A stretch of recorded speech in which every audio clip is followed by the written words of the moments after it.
Hello दोस्तों, welcome back to my YouTube channel Aakash coaching classes में आपका स्वागत है। तो बच्चों, आज हम लोग अर्धवार्षिक परीक्षा कक्षा 7 विषय हिंदी और समय 2 घंटे 30 मिनट, पूर्णांक आपके 100 दिए गए हैं बच्चों। तो आप लोग इसे ध्यान से देख लीजिए बच्चों, क्योंकि आपका ये रियल पेपर है। अभी जो यही हो रहे हैं आपके, कुछ लोगों को नवंबर में हो रहा है, कुछ लोगों को अक्टूबर में हो रहा है बच्चों। तो आप लोग इसे देख लीजिए, इससे आपको बहुत हेल्प मिलने वाली है। तो चलिए मैं इसका कुछ अर्थ बताते हुए और उत्तर बताते हुए चलूँगा, आप लोग इसे ध्यान से देखिएगा। कह रहा है नोट सभी प्रश्न करना अनिवार्य है। नोट सभी प्रश्न करना अनिवार्य है, तो आप लोग ध्यान दीजिएगा बच्चों। यहाँ पर आपको सभी प्रश्न करने हैं। कह रहा निम्नलिखित गद्यांश में से किसी एक गद्यांश का संदर्भ सहित व्याख्या कीजिए। तो यहाँ पर बच्चों आपको संदर्भ लिखना है। ध्यान दीजिएगा, ये संदर्भ पूछा गया। क्या पूछा गया बच्चों? ये आपसे संदर्भ पूछ लिया गया है, तो कोई दिक्कत नहीं, मैं संदर्भ आपको बताता हूँ बच्चों। यहाँ पर आपको देखो दिया गया है, ब्रह्मदत्त विवेकशील राजा था, वह सत्य और उचित अनुचित तथा सदा का ध्यान रखता था। तो कह रहा है सदा ध्यान रखता था। तो ये आपका किस पाठ से लिया गया बच्चों? इसमें आपको पाठ का नाम लिखना है। जिस पाठ से भी आपको लिया गया हो, किस तरह लिखना मैं आपको बता रहा हूँ, ठीक है। तो मान लीजिए यहाँ पर दिया संदर्भ, तो आपको लिखना है प्रस्तुत गद्यांश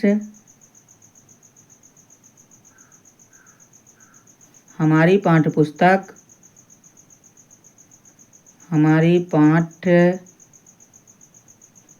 पुस्तक हिंदी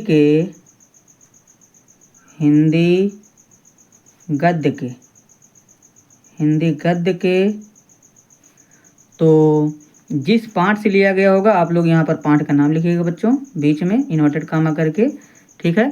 मान लीजिए जिस भी पाठ से लिया गया है उस पाठ का नाम आप लोग यहाँ बीच में लिखिएगा। इसके बाद लिया गया है,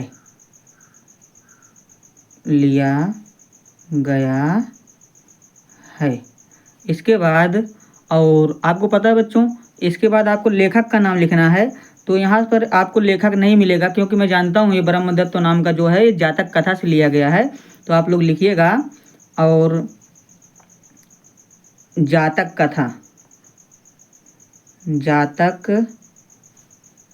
कथा से उद्धृत है।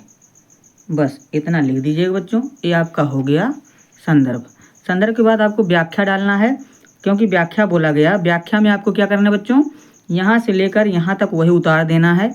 अगर आपको आ रहा है तो थोड़ा बना दीजिएगा, क्योंकि राजा ब्रह्मदत्त विवेकशील राजा था। आपको अगर आ रहा है तो आप इसका थोड़ा अर्थ बना दीजिएगा, वरना ये हिंदी में खुद दिया गया है, आप इसे यहाँ तक उतार सकते हो, कोई दिक्कत है नहीं बच्चों। और यहाँ देखो अथवा करके दिया गया है। अंग्रेजी में कहावत है कि, तो यहाँ से लेकर यहाँ तक एक ए दिया गया है आपका। तो दोनों में से एक ही करना, जो आपको आए वही कर दीजिएगा, कोई दिक्कत है बच्चों। चलिए थोड़ा सा हम आगे चलते हैं, प्रश्न नंबर 2 पर आ जाते हैं। प्रश्न नंबर 2 क्या कह रहा है देख लीजिए। कह रहा है निम्नलिखित पद्यांशों में से किसी एक का संदर्भ सहित अर्थ लिखिए। सेम बच्चों संदर्भ वैसे लिखना है, बस आपको यहाँ पर पद्यांश बोला गया है, तो आपको ध्यान दीजिएगा। थोड़ा सा मैं दिखा देता हूँ फिर से संदर्भ। आप लोग यहाँ पर लिखिएगा प्रस्तुत गद्यांश। गद्यांश के दर पे बच्चों आपका पद्यांश आ जाएगा। क्या आएगा? क्योंकि देखो बच्चों यहाँ पर आपका पद्यांश बोला गया है, तो आप लोग गद्यांश के दर पे पद्यांश लिखोगे। और इसमें देखो क्या बोला गया था, इसमें गद्यांश बोला गया था। तो जिसमें गद्यांश बोला जाएगा वहाँ गद्यांश लिखोगे, और जहाँ पद्यांश बोला जाएगा वहाँ आप लोग पद्यांश लिखोगे। कोई दिक्कत है बच्चों? यहाँ तक डाउट नहीं होना चाहिए। और जिस पाठ से लिया गया वो पाठ का नाम लिखना है, और इसमें रचयिता होते हैं, रचयिता भी लिखना है ना बच्चों। चलिए दोनों में से आप एक करना है, कर लीजिएगा आप लोग। आगे दिया गया है अगला प्रश्न नंबर 3 कह रहा है कि निम्नलिखित में से किन्हीं 5 प्रश्नों के उत्तर दीजिए। तो चलिए मैं आपको बताता हूं बच्चों। पहला प्रश्न आपका कह रहा है ब्रह्मदत्त नाम का राजा क्यों प्रसिद्ध था। तो आइए थोड़ा सा देख लेते हैं, ब्रह्मदत्त नाम का राजा क्यों प्रसिद्ध था। पहला प्रश्न आपके स्क्रीन पर है, कवि ने, और यहाँ पर बच्चों एक प्रश्न छूट गया आपका। यहाँ पर पहले देखो, कवि ने प्रातः काल पृथ्वी पर फैले हुए ओस कणों को क्या कहा है। तो पहले हम इसे देखेंगे। देखो, कवि ने प्रातः काल पृथ्वी पर फैले ओस कणों को दुख भरे आंसू कहा है। क्या कहा है? दुख भरे आंसू कहा है। इसी तरह आपको सेम पेपर में लिखना है बच्चों, डालना है प्रश्न उत्तर नंबर 3 का इसके बाद इसका उत्तर लिखने के बाद फिर प्रश्न उत्तर नंबर 3 का खा डालना है। तब लिखना है ब्रह्मदत्त नाम का राजा। यहाँ देखो ब्रह्मदत्त नामक राजा क्यों प्रसिद्ध था, तो आइए हम देख लेते हैं थोड़ा सा। यहाँ दिया गया है ब्रह्मदत्त राजा ब्रह्मदत्त अपनी धर्मप्रियता और न्यायपरायण शासन के लिए प्रसिद्ध था। कोई दिक्कत है बच्चों? चलिए हम थोड़ा सा अगला प्रश्न देख लेते हैं। अगला प्रश्न कह रहा है वीरों के लिए बसंत के रंग और रण का क्या स्वरूप है। तो आइए थोड़ा सा हम इसे भी देख लेते हैं। यहाँ पर देखो बच्चों दिया गया है वीरों के बसंत के लिए रंग और रण का स्वरूप ऐसा होता है जैसा बसंत ऋतु में कोयल का गाना होता है ना बच्चों। तो कोयल का गाना जैसे होता वैसे रंग और रण होते हैं। तो चलिए आगे देख लेते हैं अगला प्रश्न क्या कह रहा है। अगला प्रश्न नक्शा किस प्रकार हमारी सहायता करता है। और अगला प्रश्न देखिए कह रहा है कवि ने महाभारत युद्ध का क्या कारण बताया। तो 5 ही करने बच्चों, मैं आपको इसमें 5 बता रहा हूँ। अगर आपको 6 मिल जाए तो 6 भी आप लोग देख लीजिए, लेकिन 6 में से 5 ही आपको करने, क्योंकि यहाँ 5 बोला गया है। तो यहाँ पर मैं नक्शा को छोड़ रहा हूँ, यहाँ कवि के बारे में बता रहा हूँ। आइए देख लेते हैं हम।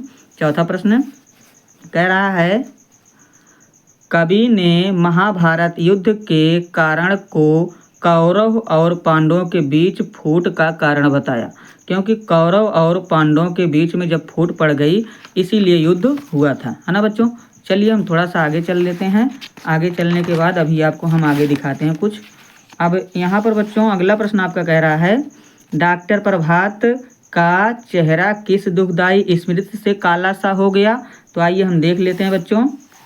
देखिए आपके सामने प्रश्न दिखाई दे रहा होगा 3 का 4 कह रहा डॉक्टर प्रभात का चेहरा दुखदाई स्मृति से इसलिए काला पड़ गया क्योंकि बचपन में डॉक्टर प्रभात ने आँख मीन्स होता मदार, ठीक बच्चों, मदार के दूध से 3 पिल्लों की आँख फोड़ दी थी।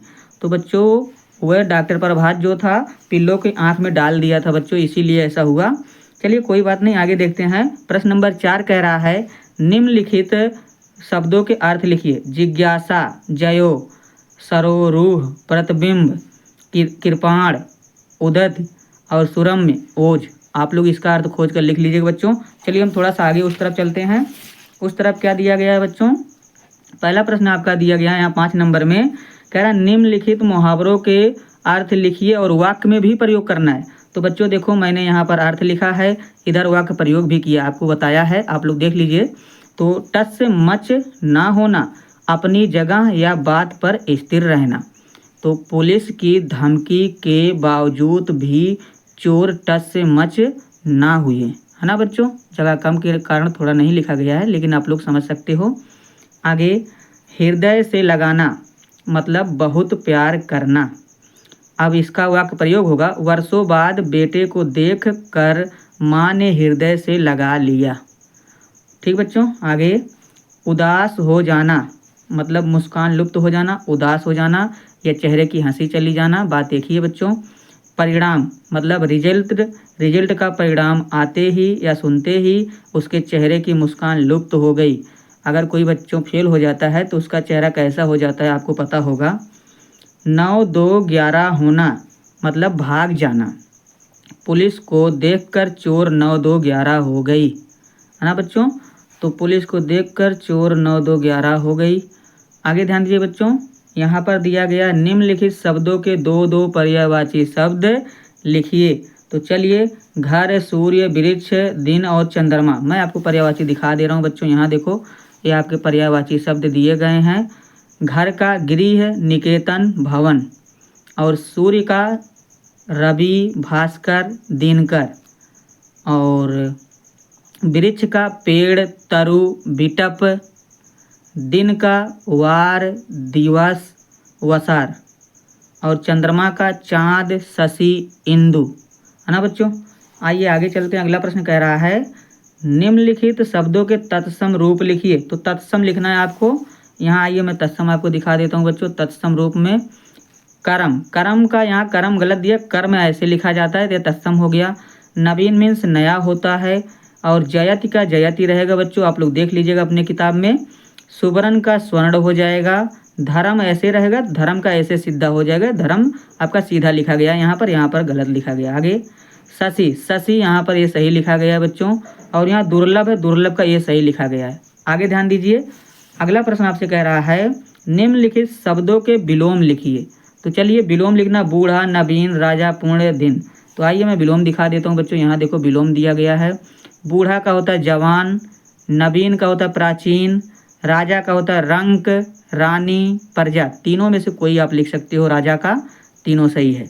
पुण्य का पाप, और दिन का रात। चलिए बच्चों आगे देख लेते हैं। आगे कह रहा है निम्नलिखित में से किसी एक का हिंदी में अनुवाद कीजिए। अब यहाँ दो दिए गए हैं बच्चों, दोनों में से एक ही हिंदी में लिखना है। एकदा ललिता वाटिकाम अगच्छत, एक बार ललित वाटिका में गया या आ गई। ठीक है, तो एकदा ललिता वाटिका में आ गई। तत्र कला गीता चा आमिलत, वहाँ पर उसे गीता और कला मिले। ठीक है, इसी तरह आपको हिंदी में अनुवाद करना बच्चों, आप लोग इसे कर लीजिएगा। और आइए आगे 10 नंबर देख लेते हैं। प्रश्न नंबर 10 में दिया गया आपका निम्नलिखित में से किसी एक विषय पर निबंध लिखना है बच्चों। दीपावली, हमारा विद्यालय या रक्षाबंधन। तो आप लोग लिख सकते हो। तो यहाँ पर बच्चों मैंने आपको पूरा पेपर दिखा दिया है, आप लोग इसका स्क्रीनशॉट ले लीजिए और इसे आप लोग लिख करके याद कर लीजिए। ये बिना कोड वाला आपका पेपर है बच्चों, इसमें कोड नहीं दिया गया, आप लोग देख सकते हो। फिलहाल आपने बोला था कि मुझे बिना कोड वाला चाहिए, तो आपका बिना कोड वाला पेपर आपके सामने आ गया। आप लोग देख सकते हो कहीं पर इसमें कोड नहीं दिया गया है। तो बच्चों इस वीडियो को ज़्यादा से ज़्यादा शेयर करें। अगर आपको वीडियो पसंद आई हो तो वीडियो को लाइक भी कीजिएगा और अपने दोस्तों में शेयर करना ना भूलें। ठीक है बच्चों, मैं इसी तरह आपके लिए वीडियो लाता रहता हूँ। आपको जिस विषय पर वीडियो चाहिए कमेंट कीजिएगा, मैं आपके लिए लेकर उपलब्ध होऊंगा। वीडियो देखने के लिए आपका बहुत बहुत धन्यवाद। मिलते हैं नेक्स्ट वीडियो में।